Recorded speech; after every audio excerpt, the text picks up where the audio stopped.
कानी बहू।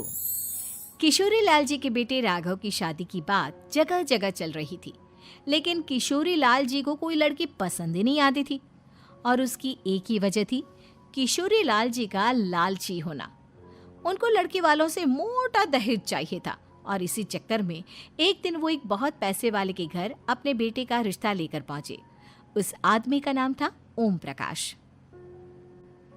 देखे किशोरी लाल जी, मेरी एक ही बेटी है और मेरी सारी संपत्ति जायदाद सब कुछ मेरी बेटी नैना का ही है। पापा, नाम से लगता है बहुत खूबसूरत होगी। कितना अच्छा नाम है ना, नैना। ओ, वैसे बात तो सही है आपकी। अब इतना पैसा है, जमीन जायदाद है, इकलौती बेटी, आप भी क्या करेंगे? सब कुछ उसे ही देंगे ना। बिल्कुल ठीक पहचाना आपने। बस बेटी की शादी और सारी जायदाद उसके नाम। पापा, बिना देखे हाँ कर दीजिए ना। इतना अच्छा रिश्ता फिर कहाँ मिलेगा? माला माल हो जाएंगे हम। मैं अपनी बेटी को बुलाता हूँ। अरे नहीं नहीं नहीं नहीं, आपकी बेटी का नाम नैना है, सुनकर ही लगता है बहुत सुंदर होगी। रहने दीजिए अंकल, मैं तो आपकी बेटी के नाम से ही इतना खुश हो गया हूँ कि उसे बिना देखे शादी करने को तैयार हूँ। अब तो मैं उसका चेहरा सीधे शादी के बाद ही देखूंगा। और इस तरह राघव नैना का चेहरा नहीं देखता और उससे शादी कर लेता है। शादी के बाद अपनी सुहाग रात पर जब राघव नैना का घूंघट उठाकर देखता है तो नैना की आंखें बंद थी। कितनी खूबसूरत हो तुम नैना, जरा अपनी आंखें खोलकर मेरी तरफ देखो तो सही। नहीं, मुझे शर्म आती है। अरे, मैंने तुम्हें शादी से पहले भी नहीं देखा, और अब अगर तुम आंखें खोलकर मुझे देखोगी भी नहीं तो मुझे अच्छा कैसे लगेगा? इससे पहले कि नैना अपनी आंखें खोलकर राघव की तरफ देखती, अचानक से लाइट चली गई और राघव नैना को पूरी तरह से देख भी नहीं पाया। अगली सुबह नैना राघव के लिए नाश्ता बनाकर लेकर आई। अरे ये क्या, आधा पराठा सेका हुआ है और आधा बिल्कुल कच्चा। ये तुमने क्या किया नैना? बहू, तुमने क्या आधा पराठा तवे से नीचे लटका कर रखा था, जो आधा सेका है और आधा कच्चा? मुझे जितना दिखेगा उतना ही तो सीखूंगी ना पापा जी। जहाँ जहाँ मुझे नजर आ रहा था वहाँ मैंने सीख लिया, जहाँ जहाँ नहीं दिखा वहाँ कच्चा रह गया होगा। इसका क्या मतलब है? ये कैसा मजाक कर रही है तुम? अरे बहू, तुमने इतना लंबा घूंघट क्यों लगाया हुआ है? देखो, हमारे घर में बहुओं को बेटी की तरह रखा जाता है, और फिर तुम तो इतना सारा माल लेकर आई हो। देखो, ये घूंघट डालकर रखने की कोई जरूरत नहीं है। हाँ नैना, पापा जी ठीक कह रहे हैं, तुम तो आराम से रहो, अपना ही घर समझो। नैना अचानक से अपना घूंघट उठा लेती है।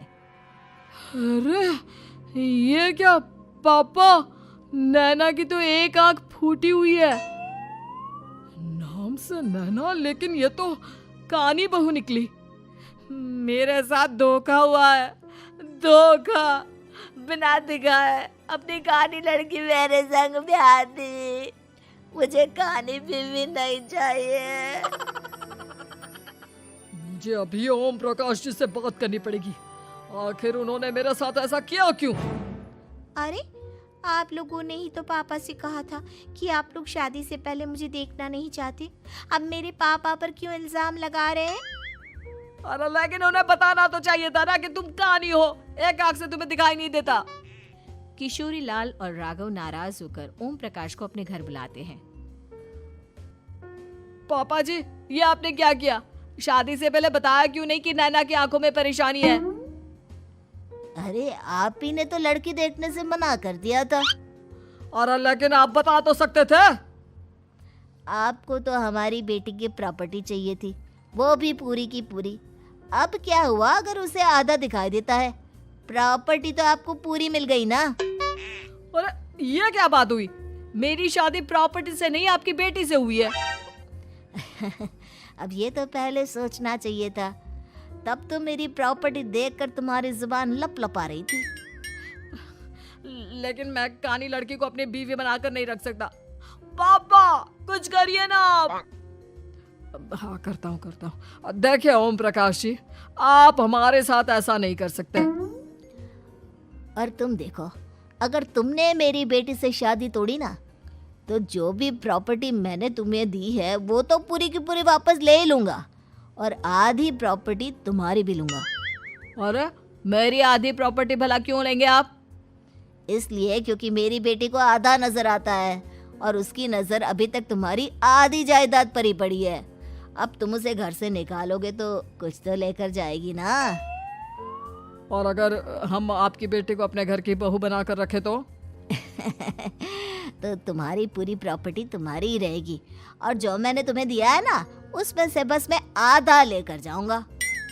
अरे लेकिन अब आप अपनी दी हुई प्रॉपर्टी में से आधी वापस क्यों लेकर जाएंगे? अगर मैं आपकी बेटी को अपनी पत्नी बनाकर रखने को तैयार हूं तो? इसलिए ताकि भविष्य में अगर तुम मेरी बेटी को धोखा दो तो उसके पास कुछ तो रहे जो पति का हो। वैसे मेरे पास तो बहुत कुछ है, लेकिन अपने पति की कोई निशानी तो उसके पास होनी चाहिए ना। अब अगर तुमने मेरी बेटी को कानी कहा तो तुम्हें प्रॉपर्टी भी कानी ही मिलेगी, पूरी नहीं। जमाए राजा। किशोरी लाल और राघव समझ चुके थे कि वो बुरी तरह फंस चुके हैं और अब उनके पास वहां से निकलने का कोई चारा नहीं है। अब समझ में आया ना, लालच बुरी बला होती है।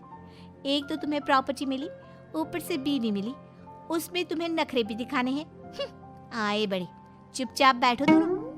कुछ दिनों के बाद नैना राघव की कार लेकर बाजार घूमने निकलती है और जब कार लेकर वापस आती है, ये क्या? एक तरफ से मेरी गाड़ी पूरी खराब हो चुकी है। लगता है तुमने मेरी गाड़ी को किसी दूसरी गाड़ी के साथ एक्सीडेंट किया है। अरे अरे कितना बड़ा नुकसान कर दिया तुमने बहू। वो क्या है ना पापा जी, मुझे एक आंख से दिखाई नहीं दे रहा था, सामने से गाड़ी आ रही थी। मुझे तो सिर्फ आधा ही दिखाई दिया और वो गाड़ी मेरी कार से रगड़ते हुए निकल गई। अब मैं क्या करूं बताओ? आप इसे ठीक कराने के पैसे कौन देगा? तुम्हारे पापा? तुमने मुझसे इस तरह से बात की? अभी रुको। नैना राघव की शिकायत ओम प्रकाश को कर देती है। देखो राघव, अब जो मेरी आधी प्रॉपर्टी तुम्हारे पास थी ना, उसमें से आधी और मैं लेकर जाऊंगा, क्योंकि तुमने मेरी बेटी को डांटा। अरे नहीं नहीं पापा जी, गलती हो गई, माफ कर दो। गलती की तो कोई गुंजाइश ही नहीं। अगली बार मेरी बेटी को डांटा तो बची हुई आधी में से आधी और ले जाऊंगा। लालच के चक्कर में हम दोनों ने बहुत बड़ी गलती कर दी बेटा। एक तो तुम्हें कानी बहू मिली और ऊपर से जो माल मिला वो भी काना। इस तरह राघव की हर एक गलती पर ओम प्रकाश उसकी प्रॉपर्टी का आधा आधा हिस्सा लेकर अपना सारा माल वापस ले गया और राघव को कानी बीवी से काम चलाना पड़ा। भाई लालच वाकई में बुरी बला है।